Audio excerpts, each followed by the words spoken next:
할머니, 저 아줌마 뱃속엔 아기 없어요. 텅 비어 있는데요? 절 마당에서 천진난만하게 웃던 5살 동자승이 만삭인 며느리를 가리키며 뱉은 말 한마디. 그 순간 산사의 공기는 얼어붙었고 며느리의 얼굴은 종이장처럼 하얗게 질려버렸습니다. 어머 얘, 이 형수님 배 좀 보렴.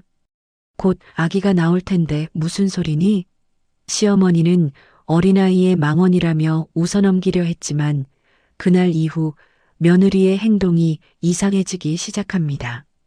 씻을 때도 배를 가리고 남편조차 배에 손을 대지 못하게 하는 철벽 방어. 과연 동자승이 본 것은 무엇이었을까요?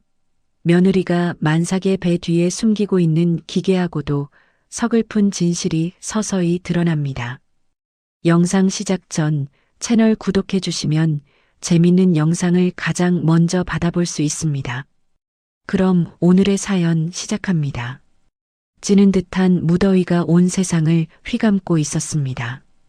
지영이 가슴까지 압박해오는 두꺼운 복대를 찬 채 시어머니 순자를 따라 가파른 사찰 계단을 올랐습니다. 숨이 가빠와도 지영은 내색하지 않았습니다. 종갓집 며느리로서 보여줘야 할 체면이 있었으니까요. 지영아, 뒤처지지 말고 바짝 따라와라. 순자가 숨도 고르지 않은 채 말했습니다. 이 더운 날에도 이렇게 기도하러 다니는 게 다 누구 때문이겠니? 네, 어머니. 지영은 짧게 대답했습니다.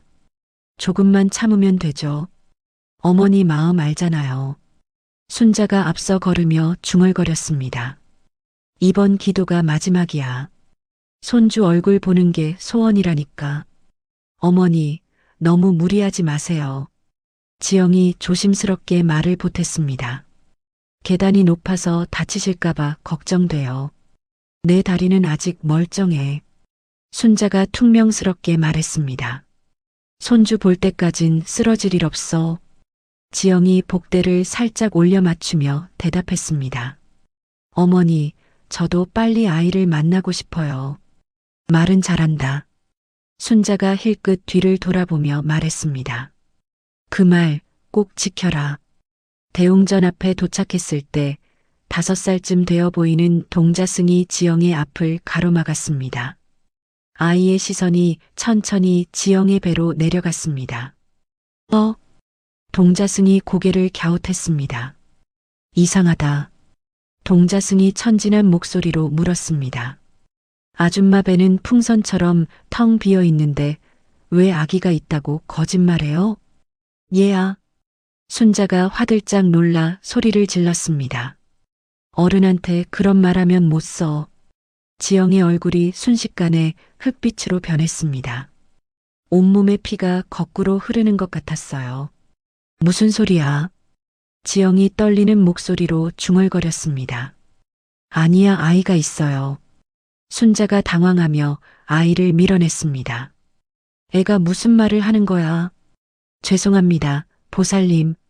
주지 스님이 급히 달려오며 말했습니다. 아이가 철이 없어서 그랬습니다. 주지 스님이 달려와 동자승의 입을 막으려 했지만 이미 늦었습니다. 순자의 시선이 지영의 배에 꽂혔어요. 순자는 아무 말도 하지 않았습니다. 다만 눈빛이 전과 달라졌습니다. 순자가 불길한 예감을 지우려 애쓰며 말했습니다. 지영아, 보시함에 돈을 넣어라. 네, 어머니. 지영은 고개를 끄덕였습니다. 지금 넣을게요. 지영이 몸을 숙여 가방에서 돈을 꺼내려 할 때였습니다. 순자는 며느리의 허리 라인이 임신부치고는 지나치게 뻣뻣하다는 것을 포착했어요. 순자의 입술이 굳게 다물어졌습니다. 순자가 눈을 가늘게 뜨며 지영을 쳐다봤습니다. 지영아, 몸이 괜찮니? 네. 지영이 순간 굳었습니다. 아, 네, 괜찮아요. 요즘 배는 단단하니? 순자가 낮은 목소리로 물었습니다. 아이는 잘 움직이고? 그럼요, 어머니. 지영이 억지로 웃으며 말했습니다. 아주 건강해요. 그래. 순자는 웃지 않았습니다. 그럼 다행이구나. 하산하는 길에 들른 휴게소에서 지영이 갑자기 화장실로 달려갔습니다. 어머니, 잠깐만요. 지영아? 순자가 며느리의 뒷모습을 보며 불렀습니다. 왜 그렇게 급하니? 대답은 없었습니다. 순자는 화장실 쪽을 뚫어지게 바라보며 혼잣말처럼 중얼거렸습니다. 뭔가 있다. 내가 괜히 불안한 게 아니야. 순자가 홀로 앉아 있다가 지영이 두고 간 가방을 슬쩍 열어봤습니다. 산모 수첩이 눈에 띄었어요. 이게 뭐지? 순자는 주변을 한번 훑어보고는 조심스럽게 수첩을 집어들었습니다. 산모 수첩을 왜 가방에 넣고 다니지? 순자가 산모 수첩을 펼쳐보니 임신 초기 이후로 모든 페이지가 공백이었습니다. 순자의 얼굴이 서서히 굳어갔습니다. 손끝이 종이 위에서 멈췄습니다. 순자가 손을 떨며 중얼거렸습니다. 이게 대체 뭐야? 병원 도장은 어디 갔지? 검사 기록은 왜 없어? 이게 말이 돼? 순자의 숨이 거칠어졌습니다. 수첩을 덮었다 폈다를 반복했습니다. 설마 아니겠지. 내가 괜히 의심하는 거겠지. 화장실 칸막이 안에서 지영이 땀에 짓무른 배의 피부를 긁어댔습니다. 복대가 너무 조여서 가려웠거든요. 아, 가려워. 지영이 이를 악물고 속삭였습니다. 조금만 참자. 조금만. 지영은 3개월 전 빗길 사고로 아이를 잃고 홀로 수술대를 지켰던 그 끔찍한 밤을 떠올렸습니다. 그날만 아니었어도 지영의 눈에 눈물이 고였습니다. 왜 하필 나였을까? 지영이 거울을 보며 스스로에게 말했습니다. 조금만 더. 명훈이 오빠가 돌아올 때까지만. 조금만 버티면 돼. 그때까지만 들키지 말자. 집으로 돌아오는 차 안에서 순자가 일부러 방지턱을 강하게 넘었습니다. 지영의 반응을 살피려는 거였어요. 쿵. 차가 크게 흔들렸습니다. 어머. 지영이 순간 숨을 들이켰습니다. 지영이 반사적으로 배를 보호하려다 복대의 단단한 질감이 느껴질까봐 급히 손을 뗐습니다. 지영은 두 손을 허벅지 위에 꼭 눌러 올렸습니다. 순자가 백미러로 지영을 보며 말했습니다. 지영아, 배가 안 아프니? 네. 지영이 잠깐 말을 더듬었습니다. 아니에요, 어머니. 괜찮아요. 지영이 식은땀을 닦으며 대답했습니다. 그래. 순자는 눈을 떼지 않았습니다. 임신하면 작은 충격에도 아프다던데. 저는 괜찮은 편이에요. 지영이 억지로 웃었습니다. 저녁 식사 시간이 되자 순자가 상에 회를 올렸습니다. 지영이 평소 좋아하던 음식이었지만 임신부에게는 금기 음식이기도 했죠. 지영의 눈이 상 위에서 멈췄습니다. 어머니. 지영의 목소리가 작아졌습니다. 순자가 젓가락을 지영 앞에 내밀며 말했습니다. 지영아, 이거 내가 좋아하던 거잖아. 많이 먹어. 내가 이거 좋아해서 일부러 시킨 거야. 요즘 입맛 없다고 했잖아. 지영이 당황하며 젓가락을 받았습니다. 어머니, 그런데 임신 중이라서. 임신부가 왜 회를 못 먹어? 순자가 말을 끊듯 쏘아붙였습니다. 옛날엔 다 먹었어. 나도 애 셋 낳을 때 다 먹었어. 별 탈 없었어. 그래도 혹시 몰라서. 지영의 손이 떨렸습니다. 혹시는 무슨 혹시야? 순자의 목소리가 낮아졌습니다. 너무 유난 떠는 거 아니니? 지영이 의심을 피하려고 젓가락을 들었지만 극도의 긴장감에 헛구역질이 났습니다. 왜 그래? 순자가 바로 물었습니다. 입덧이야? 지영이 입을 막고 방으로 도망치듯 들어가 문을 걸어 잠갔습니다. 지영아. 순자가 문 밖에서 불렀습니다. 문 열어봐. 대답은 없었습니다. 순자는 닫힌 방문을 가만히 바라보다가 낮게 말했습니다. 이 집에 거짓말이 있는 것 같구나. 방 안에서 지영이 옷장 깊숙한 곳에 숨겨둔 여분의 복대들과 손뭉치들을 꺼내 정리했습니다. 손이 덜덜 떨렸어요. 이건 여기 넣고.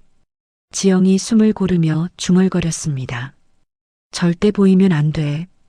절대. 복대를 접는 손이 자꾸만 미끄러졌습니다. 손뭉치가 바닥에 떨어졌습니다. 아. 지영이 급히 주워 담았습니다. 정신 차려, 지영아. 지영이 스스로를 달래며 중얼거렸습니다. 괜찮아, 괜찮을 거야. 명훈이 오빠만 돌아오면, 오빠가 오면 다 말할 수 있어. 그때까지만 조금만 더. 한편 거실에서 순자가 아들 명훈에게 영상 통화를 걸었습니다.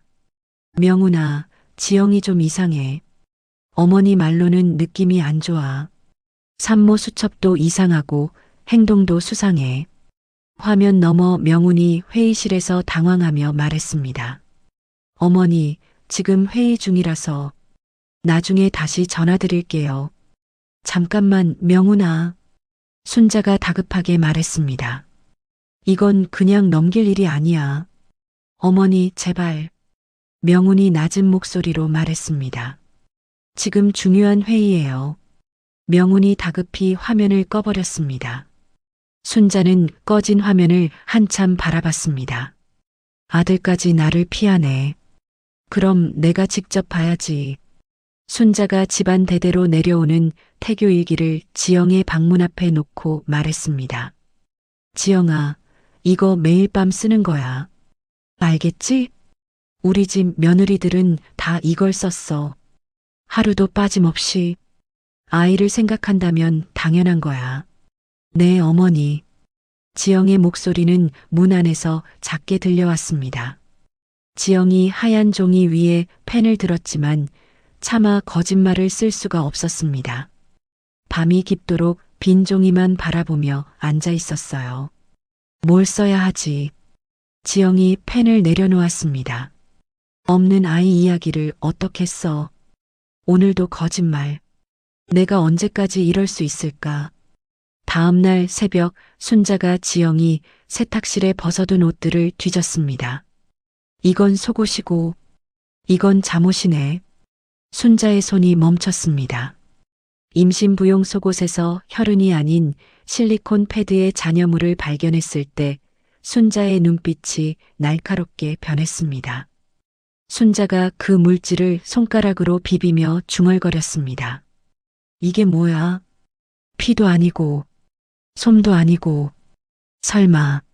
순자의 입술이 굳게 다물어졌습니다. 지영이 복도에서 시어머니가 자신의 세탁물을 뒤지는 모습을 목격했습니다. 더 이상 물러설 곳이 없음을 직감했어요. 봤어. 지영의 숨이 막혔습니다. 다 봤어. 지영이 떨리는 손으로 친정엄마에게 문자를 보냈습니다. 엄마, 도와주세요. 제발. 엄마는 내 편이어야 하잖아. 하지만 돌아온 답장은 위로가 아니었습니다. 입 다물어주는 대가가 얼마야? 빨리 돈 보내. 지영의 눈이 커졌습니다. 엄마까지 왜 그래? 지영이 핸드폰을 떨어뜨리며 바닥에 주저앉았습니다. 절망의 구렁텅이에 혼자 남겨진 기분이었어요. 나 혼자네. 아무도 없네. 지영은 두 손으로 얼굴을 가렸습니다. 울음소리만 방 안에 낮게 퍼졌습니다. 순자가 지영이 잠든 틈을 타 그녀의 화장대를 뒤졌습니다. 서랍 깊숙한 곳에서 항우울제 약병이 나왔어요. 순자가 약병을 들어 올리며 라벨을 확인했습니다. 순자가 이를 악물며 중얼거렸습니다. 임신부가 먹어서는 안 될 약을. 아침 일찍 순자가 지영을 깨웠습니다. 지영아, 일어나. 한의원에 가자. 지영이 부스스한 머리를 들며 물었습니다. 어머니, 갑자기 왜요? 내 기력을 보강해야겠어. 우리 가문과 오랜 인연이 있는 한의원이야. 순자가 지영의 팔을 잡아 끌었습니다. 한의원에 도착하자 한의사가 지영을 보며 반갑게 인사했습니다. 어머니, 며느리분이군요. 진맥을 봐드릴게요. 한의사가 지영의 손목을 잡으려는 찰나였습니다. 지영이 일부러 옆에 있던 도자기 항아리를 팔로 쳐서 떨어뜨렸어요. 아! 지영이 소리를 지르며 일어났습니다. 한약재가 바닥에 흩어지고 도자기 조각이 사방으로 튀었습니다. 한의사가 당황하며 말했습니다. 괜찮으시니까? 죄송해요. 제가 너무 놀라서. 지영이 그 틈을 타 한의원을 뛰쳐나갔습니다. 순자가 뒤쫓아 나와 길거리에서 지영의 팔을 잡아챘습니다. 지영아, 왜 맥도 못 짚게 하는 거야? 지영이 팔을 빼내려 애쓰며 말했습니다. 어머니의 의심이 아이에게 해로워요. 순자가 지영을 노려보며 말했습니다. 의심? 내가 왜 널 의심해야 하는데? 집으로 돌아오니 지영의 친정엄마 말숙이 대문 앞에 서 있었습니다. 말숙이 큰 소리로 외쳤습니다. 며느리 어디 갔어? 우리 딸 몸보신 시켜야 한다고. 순자가 인상을 쓰며 말했습니다. 사돈댁 미리 연락도 안 하고. 말숙이 순자를 밀치고 집 안으로 들어오며 말했습니다. 연락? 내 딸 임신했다는데 연락이 무슨 소용이야. 말숙이 지영을 방으로 끌고 들어가 문을 닫았습니다. 말숙이 지영의 복대를 들춰보며 속삭였습니다. 이 가짜 배가 우리 집 살려줄 황금알이야. 지영이 엄마의 손을 뿌리치며 말했습니다. 엄마, 제발. 그만해요. 그만하긴 뭘 그만해. 빨리 돈 구해와. 사채업자들이 집까지 찾아왔어. 말숙이 지영의 어깨를 흔들었습니다. 거실벽에 붙여둔 작은 장치를 통해 순자가 두 사람의 대화를 엿들었습니다. 가짜 배라는 단어가 희미하게 들렸을 때 순자의 심장이 멎는 듯 했어요. 순자가 벽에 기대며 중얼거렸습니다. 가짜 배라고? 설마. 그날 오후 순자가 지영의 고교 동창이자 산부인과 간호사인 미정에게 전화를 걸었습니다. 미정아, 부탁이 있어. 안녕하세요, 어머님. 무슨 일이세요? 미정이 공손하게 대답했습니다. 지영이 진료 기록을 좀 확인해 줄 수 있을까? 순자가 조심스럽게 물었습니다. 한편 지영은 방에서 유산 당시 발급받은 진단서를 컴퓨터로 수정하고 있었습니다. 손이 덜덜 떨려 마우스를 제대로 잡을 수가 없었어요. 지영이 화면을 보며 혼잣말했습니다. 이것만 고치면, 이것만. 저녁에 퇴근한 명훈이 집안의 팽팽한 분위기를 감지했습니다. 명훈이 지영에게 말했습니다. 여보, 어머니랑 뭔가 있었어? 지영이 고개를 저으며 대답했습니다. 아니야, 별일 없어. 명훈이 지영의 어깨를 토닥이며 말했습니다. 적당히 맞춰드려. 어머니도 손주 보고 싶으신 거야. 저녁 식사 후 순자가 지영에게 제안했습니다. 지영아, 배가 많이 불렀으니 만삭 화보를 찍자. 지영이 놀라며 물었습니다. 화보요? 응, 의상도 미리 준비해뒀어. 배를 예쁘게 드러내는 거야. 순자가 노출이 심한 의상을 보여줬습니다. 지영이 경악하며 손을 저었습니다. 어머니, 그건 너무. 살이 터서 보여주기 싫어요. 순자가 완강하게 말했습니다. 내일 사진작가를 부를 거야. 준비해둬. 지영이 급히 친정엄마에게 전화를 걸었습니다. 엄마, 돈 보낼 테니까 내일 촬영을 망쳐주세요. 말숙이 전화기 너머에서 말했습니다. 얼마나 줄 건데? 제발 도와주세요. 지영이 울먹이며 부탁했습니다. 촬영 당일 아침 순자가 지영의 방에 들어와 강제로 옷을 갈아입히려 했습니다. 지영아, 어서 갈아입어. 지영이 복대를 사수하기 위해 옷장 구석으로 몸을 숨겼습니다. 어머니, 제발.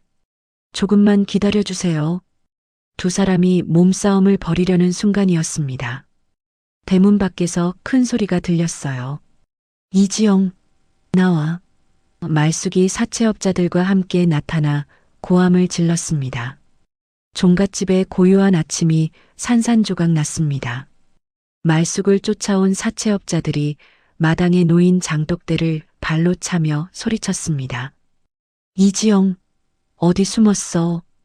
큰 사내가 장독 하나를 집어 던지며 외쳤습니다. 돈 안 갚으면 오늘 여기서 안 나간다. 문중 어른들이 제사 준비차 도착하는 시간이었습니다.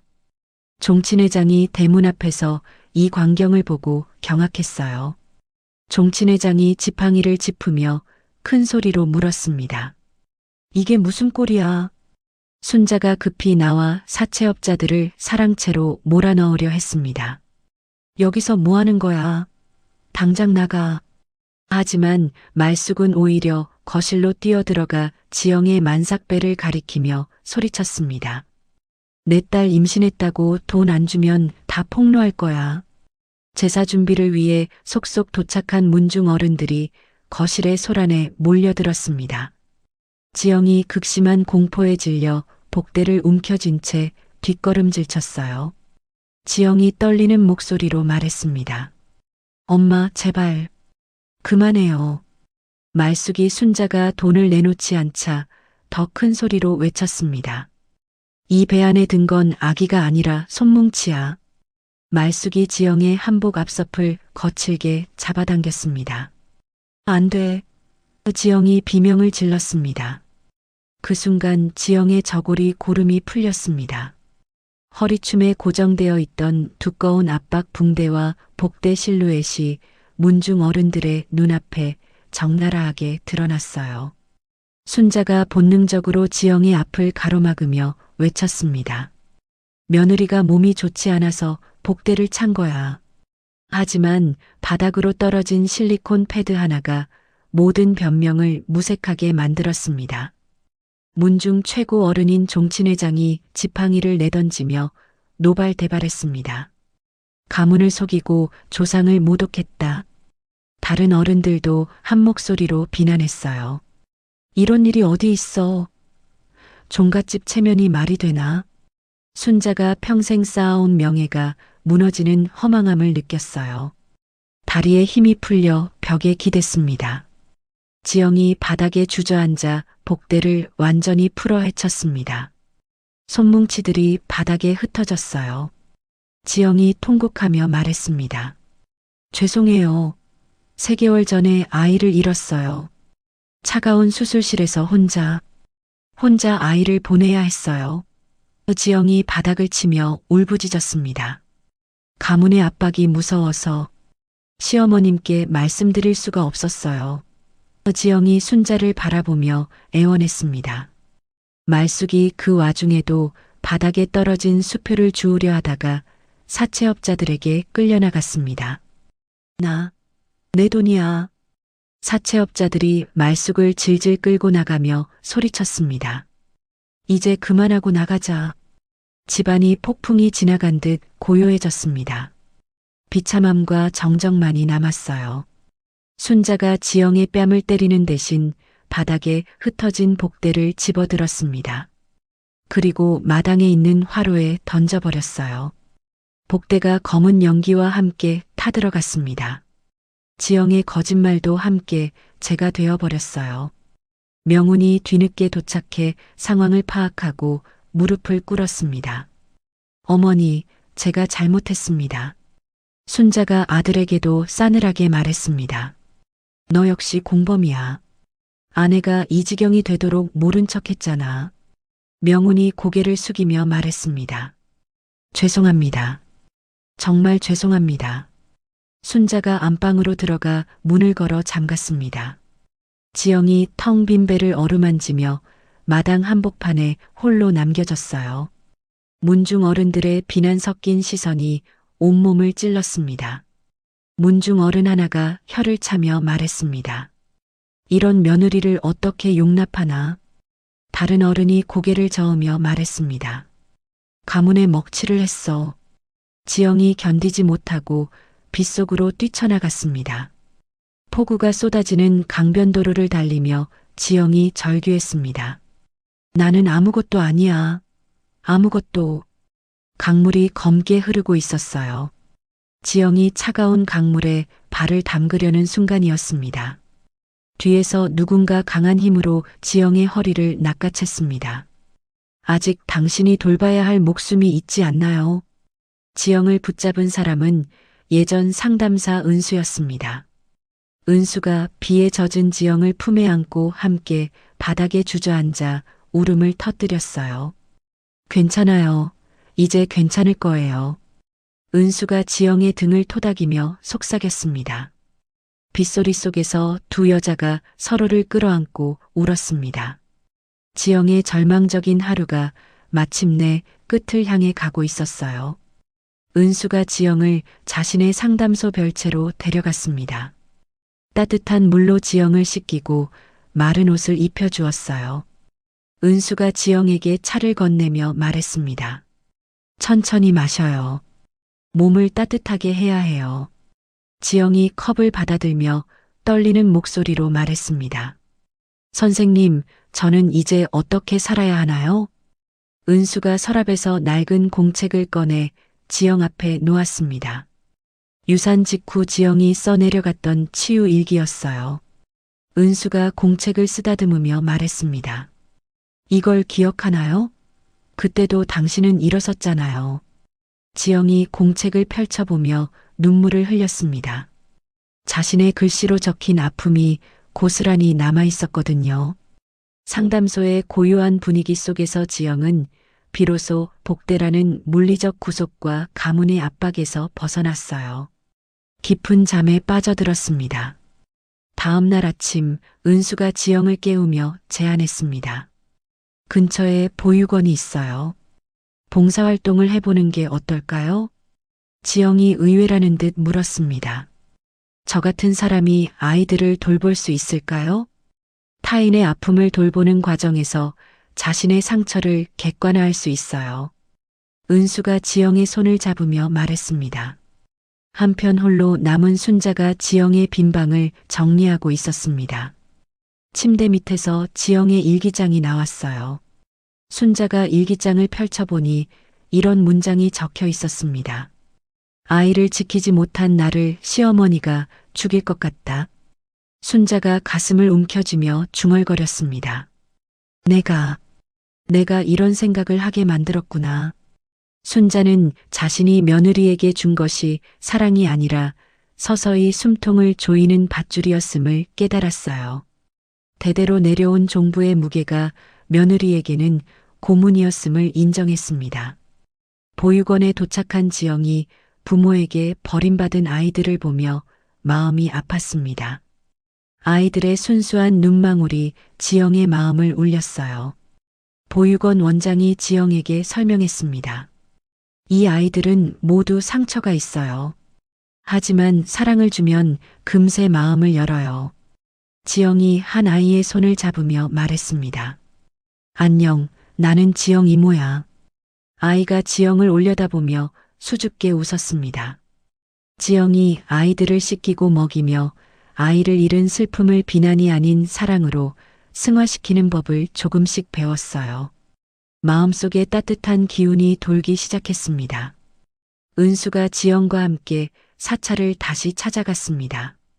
주지 스님이 두 사람을 반갑게 맞았어요. 주지 스님이 찻잔을 내려놓으며 말했습니다. 동자승이 한 말이 저주가 아니었습니다. 은수가 고개를 끄덕이며 말했습니다. 거짓의 굴레를 벗으라는 구원의 메시지였어요. 지영이 고개를 숙이며 말했습니다. 그때는 몰랐어요. 너무 무서웠거든요. 주지 스님이 지영의 어깨를 토닥이며 말했습니다. 이제 진실과 마주할 용기가 생겼잖아요. 명운이 상담소를 찾아와 은수에게 애원했습니다. 제발 아내를 만나게 해주세요. 은수가 단호하게 고개를 저었습니다. 지영 씨가 스스로를 회복할 시간이 필요해요. 명운이 문 밖에서 참회의 눈물을 흘렸습니다.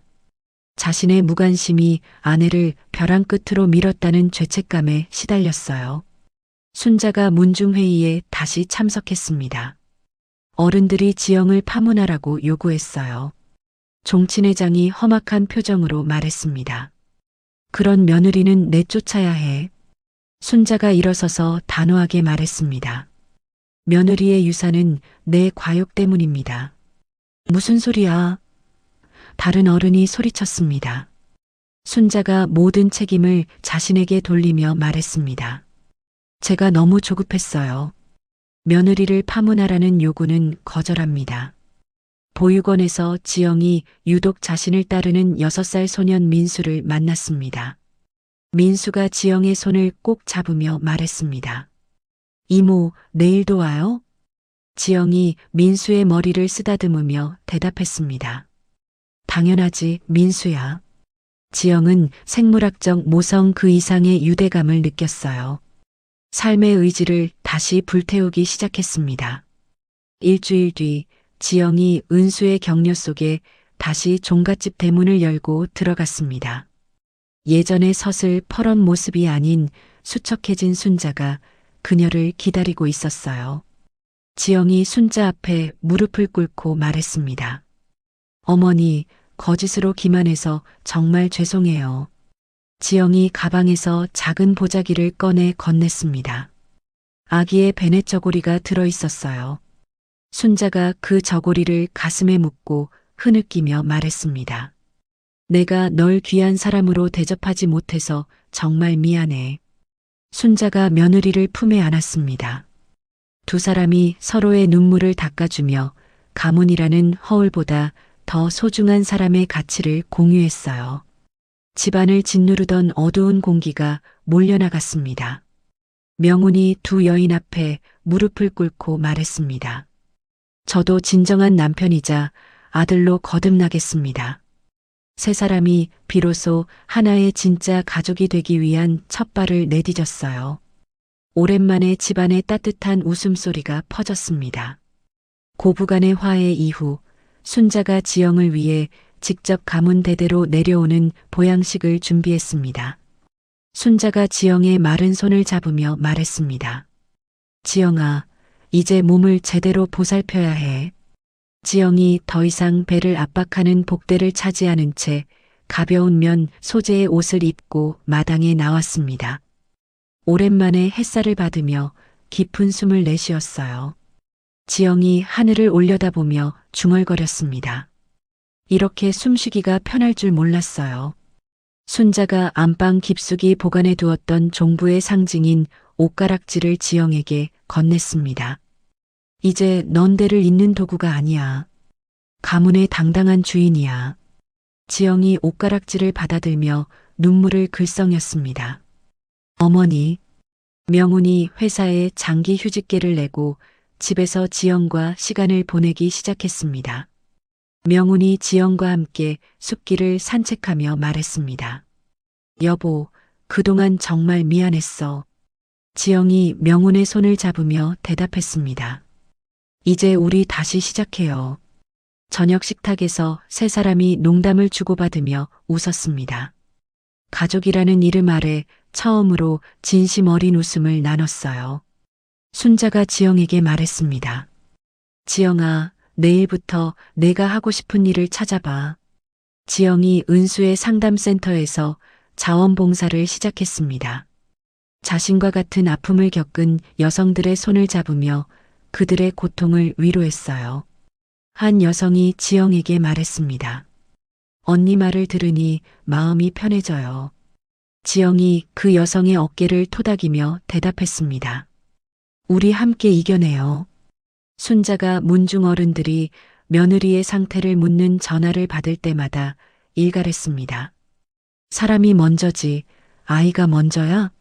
문중 어른들이 당황하며 말했습니다. 순자야, 그래도. 순자가 단호하게 말했습니다. 더 이상 내 며느리를 괴롭히지 마. 어느 주말 가족이 동자승이 있는 사찰을 다시 방문했습니다. 동자승이 지영의 맑아진 눈빛을 보며 배시시 웃었어요.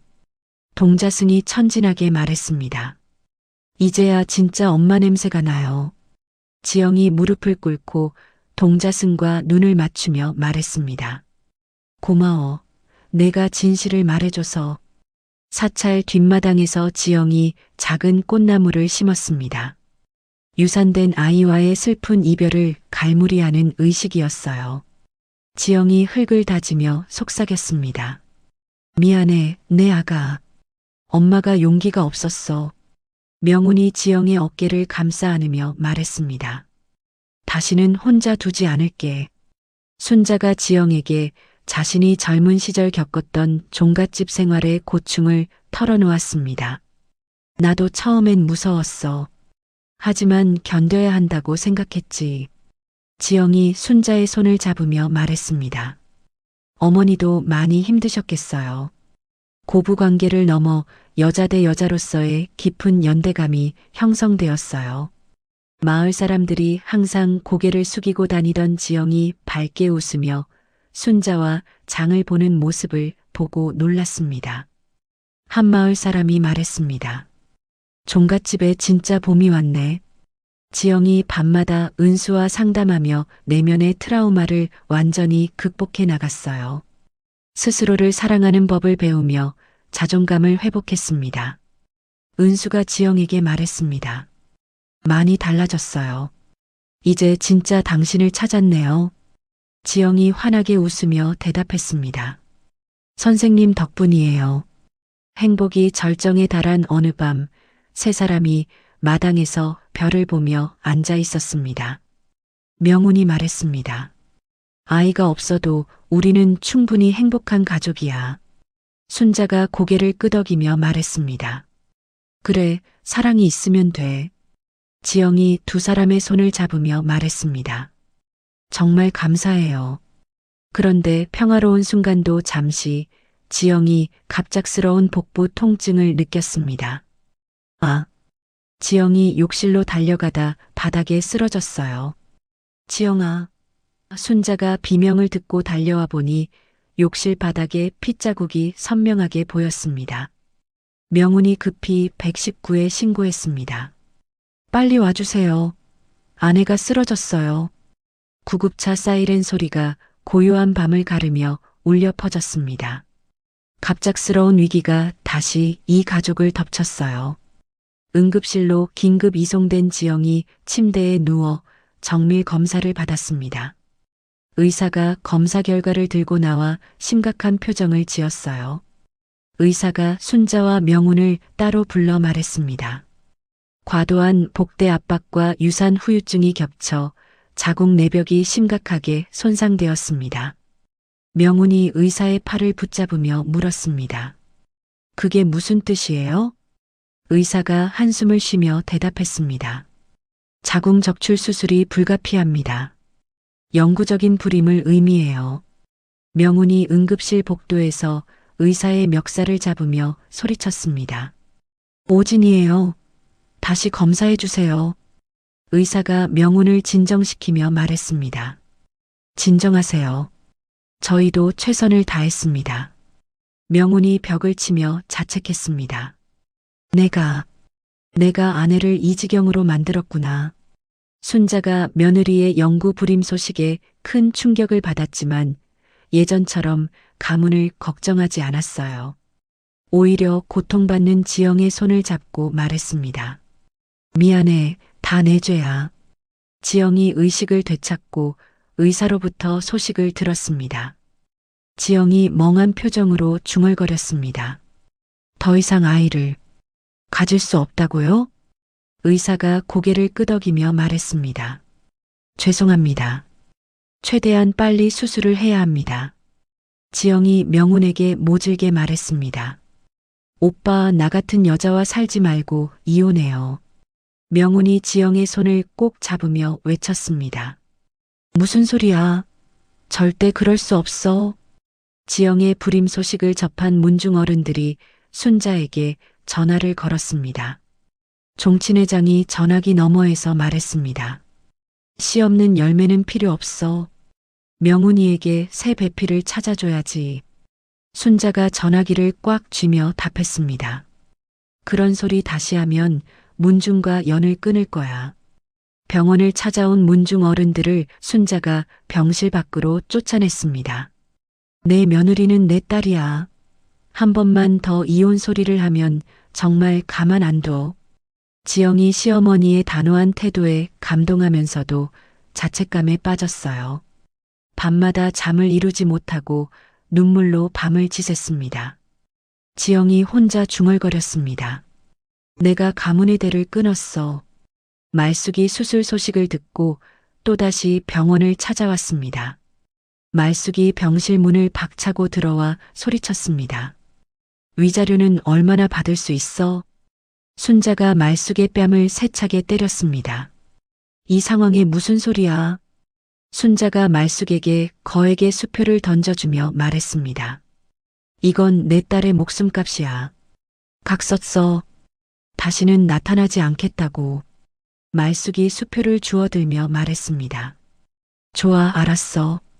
수술 당일 지영이 수술실로 들어가기 전 명훈에게 말했습니다. 오빠 나를 버리지 않아줘서 고마워요.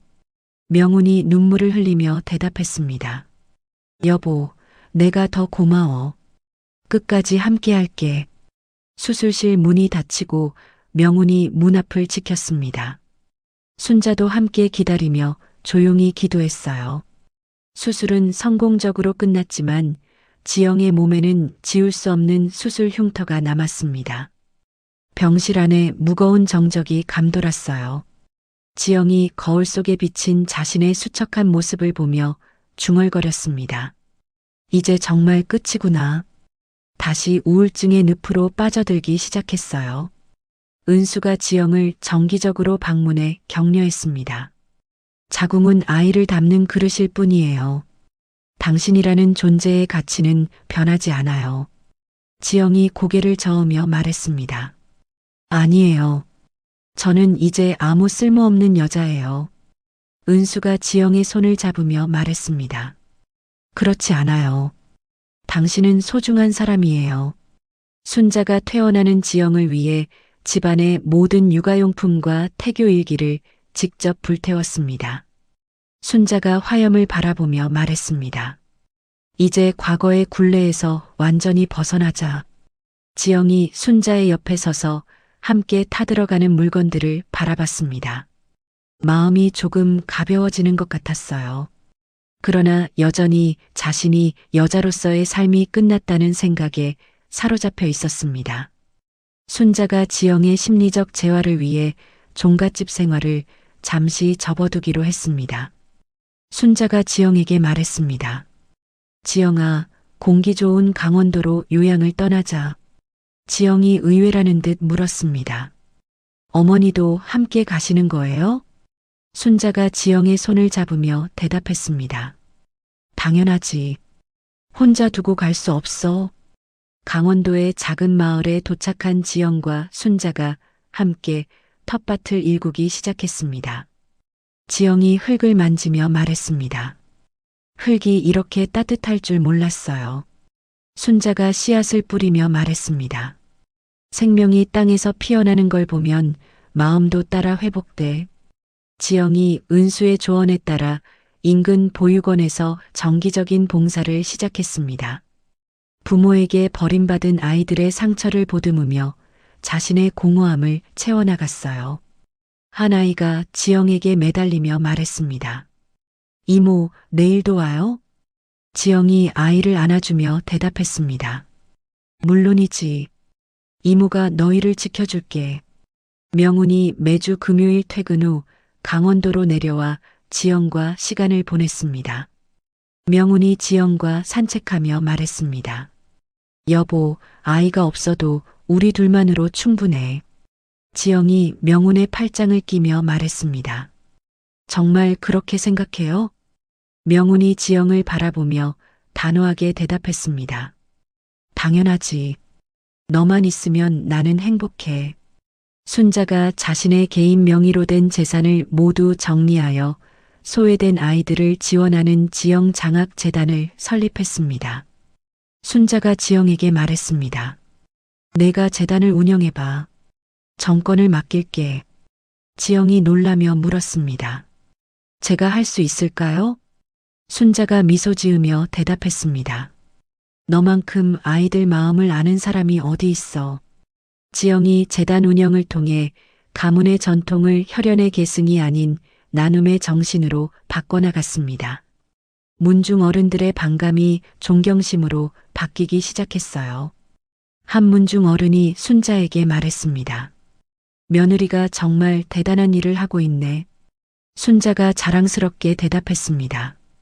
내 며느리야. 당연하지. 보육원에서 지영이 부모를 잃고 실어증에 걸린 5살 소년 준우를 만났습니다. 준우가 지영만 보면 따라다녔어요. 지영이 준우를 무릎에 앉히며 말했습니다. 준우야, 이모가 있어. 무서워하지 마.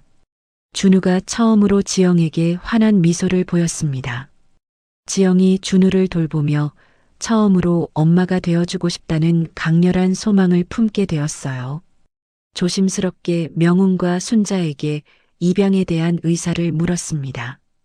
지영이 떨리는 목소리로 말했습니다. 준우를 우리 아들로 맞이하면 어떨까요?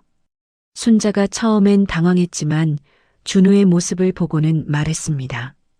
피보다 진한 것이 사랑이지. 명훈도 고개를 끄덕이며 말했습니다. 좋은 생각이야. 준우도 우리가 필요하고. 문중 어른들이 입양 소식에 다시 들고 일어났습니다. 종친회장이 순자에게 전화를 걸어 말했습니다. 남의 아이를 데려와서 뭐 하려고? 순자가 단호하게 대답했습니다. 종갓집 제사를 간소화하고 가문 재산을 사회에 환원할 거야. 문중 어른들이 할 말을 잃었어요. 지영이 입양을 위한 법적 절차와 심리 검사를 성실히 준비했습니다. 육체적인 출산보다 더 고통스럽고 숭고한 가슴으로 낳는 출산을 경험했어요. 은수가 지영과 준우 사이의 애착 형성을 돕기 위해 전문적인 상담을 지원했습니다. 은수가 지영에게 말했습니다. 준우에게 진정한 엄마가 되고 있어요. 지영이 눈물을 글썽이며 대답했습니다. 선생님 덕분이에요. 입양 확정 판결이 나던 날 지영이 준우를 품에 안고 펑펑 울었습니다. 내가 너를 지켜줄게, 준우야. 준우가 지영의 목을 꼭 안으며 처음으로 입을 열었습니다. 엄마. 그 모습을 지켜보던 모든 사람의 심금이 울렸어요. 순자가 준우를 위해 직접 손주 옷을 지으며 말했습니다. 가문의 대가 끊기는 게 아니라 더 넓은 세상으로 확장되는 거구나. 순자가 평온을 얻었어요. 가족이 준우와 함께 다시 태어난 기분으로 종갓집으로 복귀했습니다. 대문 앞에 걸린 만석군의 집이라는 현판 대신 사랑이 넘치는 집이라는 작은 문구를 새겼어요. 명훈이 현판을 달며 말했습니다. 이제 진짜 우리 집 같아. 지영이 준우의 손을 잡고 집 안으로 들어가며 말했습니다. 우리 집에 온 걸 환영해, 준우야. 새로운 희망이 이 가족에게 찾아왔습니다. 1년 후 종갓집 마당에는 엄숙한 제사 음악 대신 준우의 천진난만한 웃음소리가 울려 퍼졌습니다. 준우가 마당을 뛰어다니며 강아지와 놀고 있었어요. 지영이 지영 장학재단 이사장으로서 연단에 서서 강연을 했습니다. 상처는 우리를 무너뜨리는 것이 아니라 더 강하게 만드는 것입니다. 청중들이 지영의 이야기에 깊이 공감하며 박수를 보냈어요. 순자가 준우를 업고 동네를 누비며 자랑했습니다. 동네 사람이 말했습니다. 손주가 참 예쁘네요. 순자가 활짝 웃으며 대답했습니다. 내 자랑이야. 똑똑하기도 하고.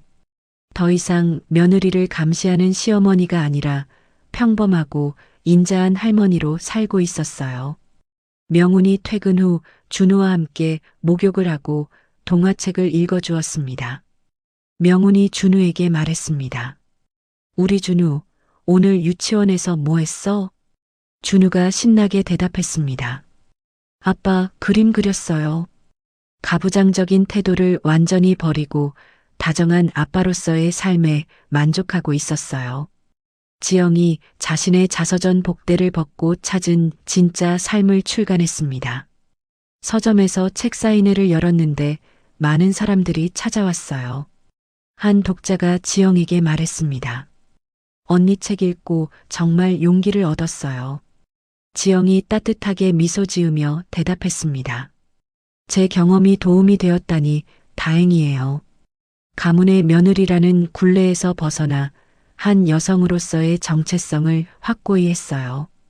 어느 화창한 날 가족이 준우의 손을 잡고 동자승이 있는 사찰을 다시 방문했습니다. 동자승이 제법 자라서 7살이 되어 있었어요. 동자승이 준우를 보며 환하게 웃어주었습니다. 이 아이는 복덩이네요. 진짜 아빠 엄마 할머니를 찾았으니까요. 지영이 동자승에게 고마움을 표했습니다. 내가 진실을 말해줘서 저희가 행복해질 수 있었어. 순자가 사찰 주지 스님과 차를 마시며 말했습니다. 대를 잇는다는 것이 결국 사랑을 잇는 것이었네요.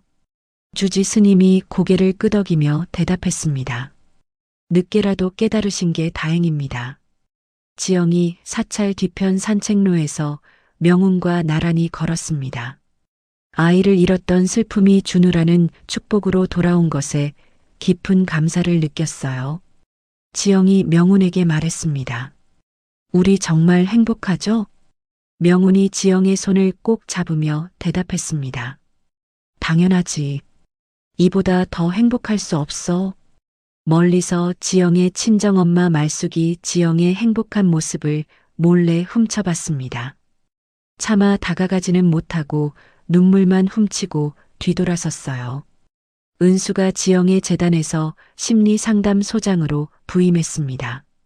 지영과 함께 더 많은 상처받은 여성들을 돕는 평생의 파트너가 되었어요. 은수가 지영에게 말했습니다. 우리 함께 더 많은 사람들을 도와요. 지영이 고개를 끄덕이며 대답했습니다. 좋은 생각이에요. 힘을 합쳐요. 종갓집 마당에서 준우의 생일 파티가 열렸습니다. 문중 어른들도 초대받아 아이의 재롱에 미소 지었어요. 종친회장이 순자에게 말했습니다. 이런 변화도 나쁘지 않네. 순자가 웃으며 대답했습니다. 사람이 우선이에요. 지영이 밤마다 준우를 재우며 자장가를 불러주었습니다.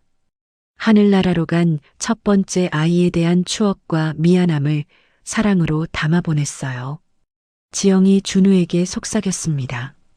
엄마가 항상 지켜줄게, 우리 아가. 순자가 며느리 지영의 손을 꼭 잡고 말했습니다. 고맙다, 내 딸아.